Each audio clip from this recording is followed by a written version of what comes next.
Shalom, back with part 4. Therefore, hear and understand. Let's continue here. All right, I said, got another precept for you. Let's go to Isaiah 51. All right, let's go there.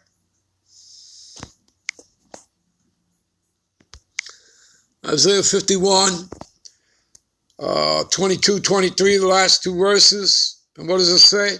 Thus saith the Lord, Yahweh, thy God power that pleadeth and that pleadeth the cause of his people. Behold, I have taken out of thy hands the cup of trembling. You see that? That cup of slavery, right? Even the dregs of the cup of my fury. Thou shalt no more drink it again. We shall no more go into captivity. And again, this you can reflect to, you can link up with Lamentations 4:21 and 22. All right? But I will put it into the hands of them.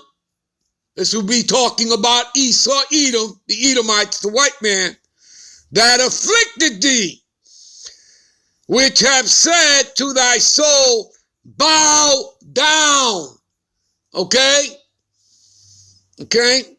That we may go over. And thou hast laid thy body as the ground, right? In other words, they trampled all over us, walked all over us. I already said, right? They've had their foot on our necks for the past 529 years since Columbus arrived here. And again, Columbus didn't discover shit. Okay? King Solomon had a navy, and they were coming to the Americas, known as Ophir. Okay? Long time, right? Before us Israelites, the northern kingdom, came here after our Assyrian captivity. So way before that, during the time of Solomon, the Israelites were coming here to the Americas, all right? Getting gold, all right? Out of South America, for example. Okay, and other things, pheasants. This is all in the Bible, people, all right? Okay, all right, what else? Let's go to Psalms 94.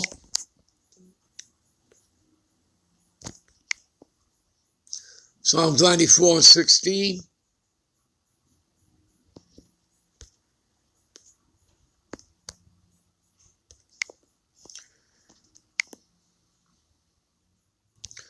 Who will rise up for me against the evildoers?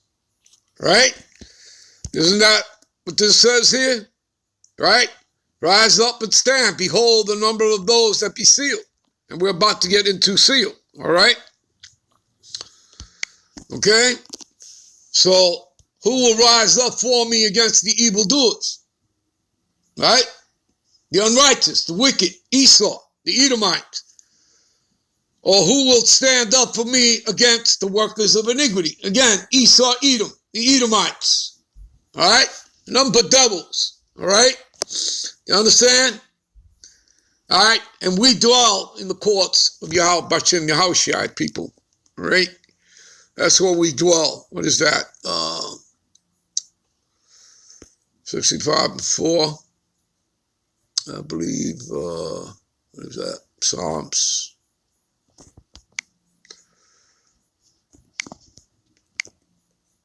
All right. Blessed is the man whom thou choosest. All right. You see that? And remember, like I said, we were chosen before the foundation of the world, before the world began as spirits. Blessed is the man whom thou choosest and causes to approach unto thee.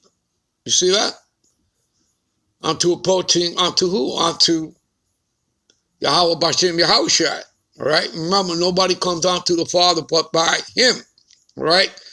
That he may dwell in thy courts. You see that? And that's where we dwell, in his courts. And we shall be satisfied with the goodness of thy house. All right. Even of thy holy temple. You see that?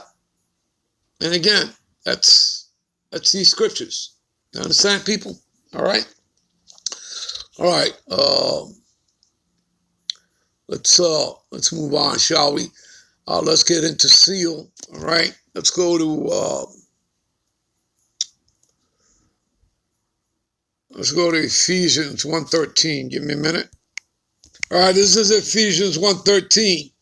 In whom you also trusted, right? Which would be Yahweh B'Shem Yahushua. That's who we put our trust in. After that, ye heard the word of truth. You see that?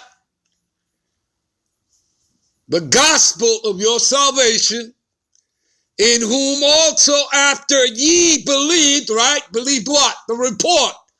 Isaiah 53:1. All right, these scriptures. Ye were sealed. You see that? Ye were sealed with that Holy Spirit of promise. You got that? And what does promise get into? Promise gets into what? Your blessings, your salvation, which leads to what?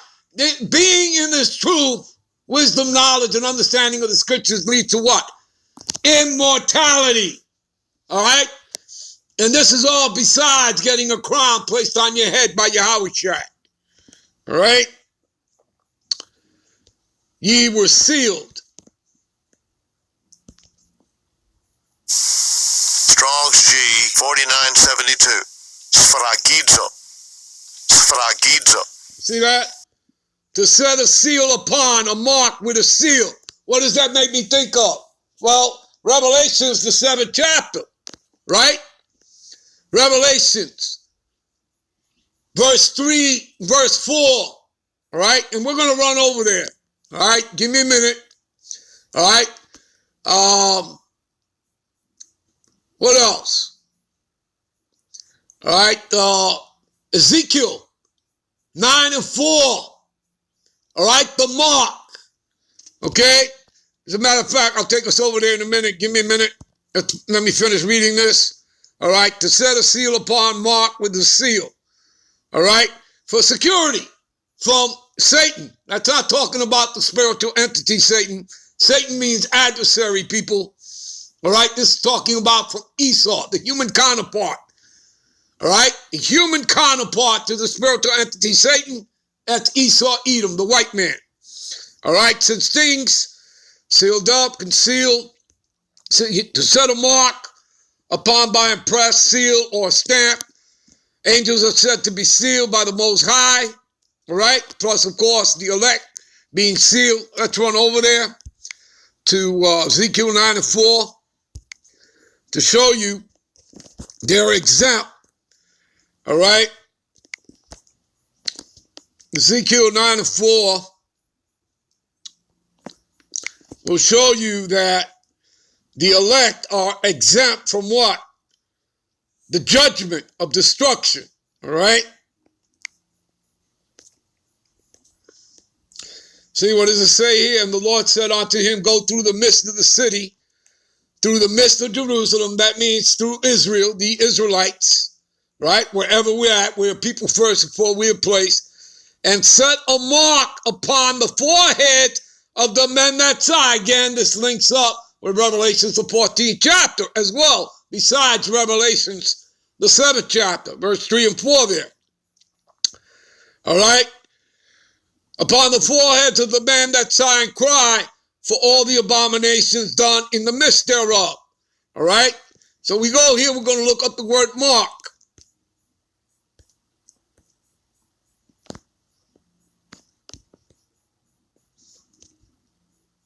Strong's H 8420. Tav. Tav. All right? Tav. You see that? A mark as a sign of exemption from judgment. You see that? All right? Give me a minute. Revelation 7, 3 and 4 saying, hurt not the earth, neither the sea, nor the trees, till we have sealed. You see? Right? That invisible seal, right? To be exempt from the judgment and destruction that is coming upon the earth, particularly America, Babylon the Great. All right? To seal the servants of the Most High in their foreheads. Yeah, see that? Verse 4, and I heard the number of them which were sealed, and they were sealed 144,000 of all the tribes of the children of Israel, the 12 tribes. Right? 12 times 12, 144. You understand? Now I want to jump down here to verse 9 quickly, people. And you see what it says here? And somebody like Vocab Malone, he likes to, again, with his replacement theology, tell you that this is talking about all nations. No, it's not, and I've already proven that to you. All right? After this, I beheld and lo, a great multitude which no man could number, of all nations and kindreds. Excuse me, we're not the Israelites scattered into all nations? Yes, we are. So we have Israelites that look like the other nations and speak in that nation's tongue. Nonetheless, they're Israelites by the seed of their fathers. Okay? When an Israelite got together with a heathen woman and had children. You understand? All right? That's not rocket science, people. All right? So we're going to go into this word kindreds, but let me finish it. And people's tongues, and stood before the throne, before the Lamb, clothed with white robes and palms in their hand. So this guy Vocab, this devil, would like to tell you that that's talking about all nations. No, it's not. We're going to prove it right now, right here. Kindreds. We're going to go to it. And it's going to show you exactly who is talking about what I've been saying, what we all teach. All right, which is the truth. Okay? Not that vocab nonsense. Strong's G 5443. Foulet. This is the meaning of kindred. Who's it talking about? A tribe. In the New Testament, you see, all the persons descending from one of the 12 sons of the patriarchs of Jacob. You got that, people? You see that? Descending from one of the 12 sons of the patriarchs of Jacob. So is it talking about the Gentile heathen nations? No, it's talking about Israelites in those Gentile heathen nations. There you go. All right, people. We'll end this here. We'll be right back, I believe, with part 5. All right? Shalom.